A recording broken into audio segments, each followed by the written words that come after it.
Class 10th के VVI objective के लिए हमारे चैनल को सब्सक्राइब करें। तो चलिए पहला क्वेश्चन देखते हैं। तो आज का हमारा पहला क्वेश्चन है, मनुष्य में कार्बन डाइऑक्साइड का उत्सर्जन किसके द्वारा होता है? तो इसका पहला ऑप्शन है वृक्क के द्वारा, दूसरा ऑप्शन है त्वचा के द्वारा, तीसरा ऑप्शन है फेफड़ा के द्वारा, चौथा ऑप्शन है यकृत के द्वारा। तो मनुष्य में कार्बन डाइऑक्साइड का उत्सर्जन किससे होता है? तो यह होता है फेफड़ा से। और सबसे पहले कार्बन डाइऑक्साइड पहुंचता कहाँ है? जैसे कि हम लोग सांस लेते हैं तो सबसे पहले कार्बन डाइऑक्साइड कहाँ पहुंचता है? तो यह भी पहुंचता है फेफड़ा में। तो चलिए इसका पहला ऑप्शन इसका तीसरा ऑप्शन सही उत्तर हो जाएगा। चलिए आगे देखते हैं क्वेश्चन 2 नंबर क्वेश्चन में दिया गया है कि निम्नलिखित में से कौन सा पदार्थ अमोनिया के साथ मिलकर यूरिया बनाता है? तो इसका पहला ऑप्शन है यूरिक अम्ल, दूसरा ऑप्शन है एमिनो अम्ल, तीसरा ऑप्शन है ऑक्सीजन, चौथा ऑप्शन है कार्बन डाइऑक्साइड। तो निम्नलिखित में से कौन सा पदार्थ अमोनिया के साथ मिलकर यूरिया बनाता है? तो इसका सही उत्तर क्या हो जाएगा? तो इसका सही उत्तर हो जाएगा ऑप्शन सी में जो दिया गया है ऑक्सीजन, तो यही इसका सही उत्तर हो जाएगा। ऑक्सीजन अमोनिया के साथ मिलकर यूरिया बनाता है। चलिए आगे देखते हैं क्वेश्चन 3 नंबर क्वेश्चन में दिया गया है कि सजीव में निम्न में कौन जैव प्रक्रम पाए जाते हैं? तो कौन सा जैव प्रक्रम सजीव में होता है? तो इसका पहला ऑप्शन दिया गया है श्वसन, दूसरा ऑप्शन है पोषण, तीसरा ऑप्शन है जनन, चौथा ऑप्शन है इनमें सभी। तो इसका सही उत्तर क्या हो जाएगा? तो इसका सही उत्तर हो जाएगा इनमें सभी, क्योंकि सजीव में श्वसन होता है तो बिल्कुल होता है, पोषण होता है यानी खाना, लोग सजीव खाना खाते हैं और विघटन करते हैं तो बिल्कुल करते हैं, उसके बाद जनन करते हैं यानी कि अपने जैसा उत्पाद यानी कि जनन क्षमता रखते हैं, तो बिल्कुल रखते हैं। तो इसका ऑप्शन डी सही उत्तर हो जाएगा।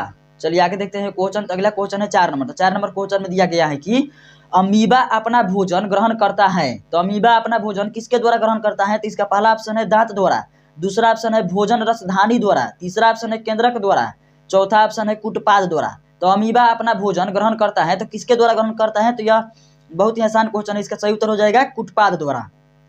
ऑप्शन डी इसका सही उत्तर हो जाएगा। चलिए आगे देखते हैं क्वेश्चन। तो अगला क्वेश्चन है 5 नंबर। तो 5 नंबर क्वेश्चन में देखते हैं, मांसाहारी जंतुओं की छोटी आंत की लंबाई शाकाहारी जंतु की तुलना में क्या होती है? तो मांसाहारी जंतुओं की छोटी आंत की लंबाई शाकाहारी जंतुओं की तुलना में क्या होती है? तो कम होती है। तो इसका ऑप्शन ए सही उत्तर हो जाएगा, कम होती है। चलिए आगे देखते हैं क्वेश्चन। तो अगला क्वेश्चन में क्या दिया गया है?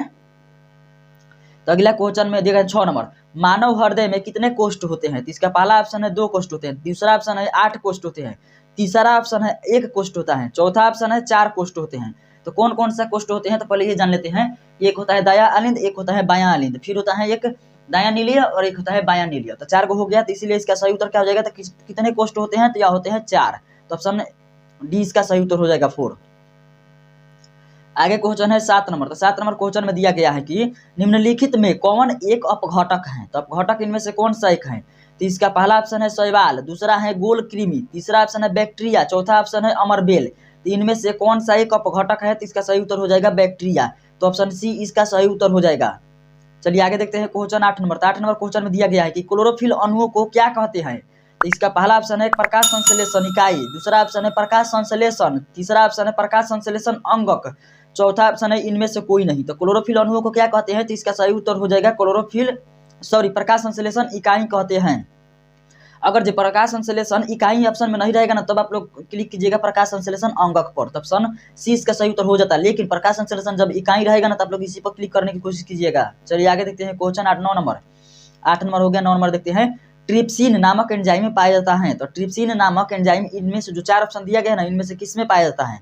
तो इसका पहला ऑप्शन है पित्ताशय में, दूसरा ऑप्शन है अग्नाशय में, तीसरा ऑप्शन है आंत्र रस में, चौथा ऑप्शन है जठर रस में।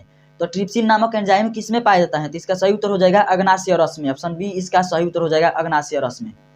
10 नंबर क्वेश्चन है, स्वपोषी पोषण के लिए आवश्यक है। तो स्वपोषी पोषण के लिए क्या आवश्यक है? तो इसका पहला ऑप्शन है हरित लवक, दूसरा है सूर्य प्रकाश, तीसरा है CO2 तथा जल, चौथा ऑप्शन है इनमें से सभी। तो स्वपोषी और परपोषी में सबसे पहले अंतर समझ लीजिए। जो अपने मतलब कि जो दूसरे जीव पर निर्भर रहते हैं उसे क्या कहते हैं? तो उसे कहते हैं मतलब कि परपोषी, और जो सेल्फ पर निर्भर रहते हैं तो उसे कहते हैं स्वपोषी। तो स्वपोषी के लिए क्या क्या आवश्यक है? तो हरित लवक आवश्यक है, सूर्य प्रकाश आवश्यक है, CO2 तथा जल आवश्यक है। और तो इसीलिए इसका सही उत्तर हो जाएगा इनमें से सभी, ऑप्शन डी पर आप लोग क्लिक कर दीजिएगा। 11 नंबर क्वेश्चन है, पेप्सिन नामक एंजाइम भोजन को प्रोटीन को बदल देता है। तो पेप्सिन नामक एंजाइम भोजन के प्रोटीन को किस में बदलता है? तो यह बदलता है, तो इसका पहला ऑप्शन पहले देख लेते हैं, पेप्टोन, दूसरा ऑप्शन है एमिनो अम्ल में, तीसरा ऑप्शन है वसा अम्ल में, चौथा ऑप्शन है ग्लूकोज में। तो पेप्सिन बदलता है पेप्टोन में, हम लोग तो मतलब कि याद किए हैं इसको, पेप्सिन बदलता है पेप्टोन में। तो ऑप्शन ए इसका सही उत्तर हो जाएगा। अगला क्वेश्चन है 12 नंबर। तो 12 नंबर क्वेश्चन में दिया गया है कि मनुष्यों में सांस लेने और छोड़ने की क्रिया को क्या कहा जाता है। तो मनुष्यों में सांस लेने और छोड़ने की क्रिया को क्या कहते हैं। तो अगर सांस लेने की केवल बात होगी ना तो उसे कहते हैं श्वसन, और छोड़ने की बात कहेगी ना तो उसमें उसको कहते हैं उत्सर्जन या निश्वसन। लेकिन अगर दोनों एक साथ पूछे ना तो उसे कहते हैं श्वासोच्छ्वास, यानी कि सांस लेने और छोड़ने दोनों एक साथ अगर पूछेगा तो उसे कहते हैं श्वासोच्छ्वास। तो आप लोग ऑप्शन ए पर क्लिक कर दीजिएगा। चलिए अगला क्वेश्चन है 13 नंबर। तो 13 नंबर क्वेश्चन में दिया गया है कि श्वसन की प्रक्रिया में खाद्य पदार्थ का क्या होता है। तो इसका पहला ऑप्शन है दहन, दूसरा है विघटन, तीसरा है परिवर्तन, चौथा है संश्लेषण। तो श्वसन की प्रक्रिया में खाद्य पदार्थ का सबसे पहले क्या होता है तो विघटन होता है। विघटन का अर्थ हो गया ना कि छोटे छोटे अणुओं के रूप में टूटता है। चलिए 14 नंबर क्वेश्चन देखते हैं। तो 14 नंबर क्वेश्चन में दिया गया है कि मनुष्य में श्वसन वर्णक पाया जाता है। तो मनुष्य में श्वसन वर्णक कहाँ पाया जाता है। तो यह पाया जाता है हीमोग्लोबिन में। तो ऑप्शन बी इसका सही उत्तर हो जाएगा। चलिए आगे देखते हैं क्वेश्चन 15 नंबर। तो 15 नंबर क्वेश्चन में दिया गया है कि दही के जमने में कौन सी क्रिया सहायक होती है। तो इसका पहला ऑप्शन है अपघटन, दूसरा है प्रकाश संश्लेषण, तीसरा है किण्वन, चौथा है उत्सर्जन। तो दही के जमने में कौन सी क्रिया सहायक होती है। तो यह होती है किण्वन। तो ऑप्शन सी इसका सही उत्तर हो जाएगा। आगे देखते हैं क्वेश्चन 16 नंबर। तो 16 नंबर क्वेश्चन में दिया गया है कीटों में प्रमुख श्वसन अंग हैं। तो कीटों में प्रमुख श्वसन अंग कौन सा है। तो इसका पहला ऑप्शन है गिल्स, दूसरा है फेफड़ा, तीसरा है ट्रैकिया, चौथा है गील कोष्ठ। तो कीटों में प्रमुख श्वसन अंग कौन सा है। तो इसका सही उत्तर हो जाएगा ट्रैकिया, ऑप्शन सी इसका सही उत्तर हो जाएगा। चलिए आगे देखते हैं क्वेश्चन 17 नंबर। तो 17 नंबर क्वेश्चन में दिया गया है निम्नलिखित में कौन सा यौगिक कोशिकाओं में रासायनिक ऊर्जा का सार्वजनिक वाहक है। तो कोशिकाओं में रासायनिक ऊर्जा का सार्वजनिक वाहक कौन सा है। तो इसका पहला ऑप्शन है एडीपी, दूसरा है एटीपी, तीसरा है एनएडी, चौथा है एफएडी। तो इसका सही उत्तर क्या हो जाएगा। तो इसका सही उत्तर हो जाएगा एटीपी। एटीपी इसका सही उत्तर हो जाएगा। 18 नंबर क्वेश्चन है। तो 18 नंबर क्वेश्चन में दिया गया है मनुष्य में रुधिर क्षमता है या बनता है। तो मनुष्य में रुधिर कहाँ क्षमता है। तो ये क्षमता है वोमेन संपुट में, लेकिन बनता कहाँ है। तो बनता है अस्थि मज्जा में। चलिए दोस्तों कितना हो गया 18 नंबर क्वेश्चन हो गया। 19 नंबर क्वेश्चन देखते हैं। तो 19 नंबर क्वेश्चन में देखते हैं प्रत्येक गुर्दे में कितने अपने फ्रेंड होते हैं। तो प्रत्येक गुर्दे में कितने अपने फ्रेंड होते हैं। तो यह होते हैं 12 लाख। तो 12 लाख कहाँ दिया गया है। तो ऑप्शन बी में दिया गया है। तो ऑप्शन बी इसका सही उत्तर हो जाएगा। अगला क्वेश्चन है 20 नंबर। तो 20 नंबर क्वेश्चन में दिया गया है कि पादप अपशिष्ट संचित रहते हैं। तो पादप अपशिष्ट किस में संचित रहते हैं। तो इसका पहला ऑप्शन है पत्तियों में, दूसरा है छाल में, तीसरा है कोशिकीय रिक्तिकाओं में, चौथा है इन सभी में।